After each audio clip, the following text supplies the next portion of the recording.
শোয়নি। বাপের বাড়ি থেকে তো এলে, তো দেখি তোমার মা কি পাঠিয়েছে। মা আর কি পাঠাবে এখন, সেরকম কিছু তো পাঠানোর মতো মায়ের ক্ষমতা নেই, ওই কয়েকটা শাড়িই পাঠিয়েছে।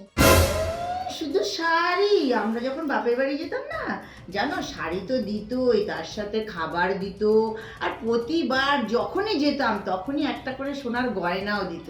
আর তোমার মা শুধু শুধু পুরনো পুরনো শাড়িই দেয়। মা এখন আর কি করেই বা দেবে, মার বয়স হয়ে গেছে, সেই রকম ইনকামও তো নেই, জানেনই তো আপনি, তাই সেরকম কিছু দিতে পারে না এখন। তা দেখি তোমার মা কি শাড়ি দিল। এই শাড়ি?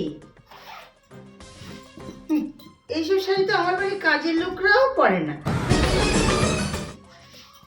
এইটা একটু তোমার পরার মতো আছে। যাকে বৌমা, এই শাড়িটা আমি আমার মেয়ের জন্য নিয়েছি, আমার মেয়েকে খুব ভালো মানাবে। না মা, এই শাড়িটা আমি দিতে পারবো না আপনাকে। আমার মা প্রত্যেক কটা শাড়ি আমায় ভালোবেসে দিয়েছে, আর আপনি না একটু আগেই বললেন যে আপনার বাড়ির কাজের লোকেরা আমাকে এইসব শাড়ি পরে না, তাহলে এইসব শাড়ি কি করে পরবে বলুন আপনি? একদম না।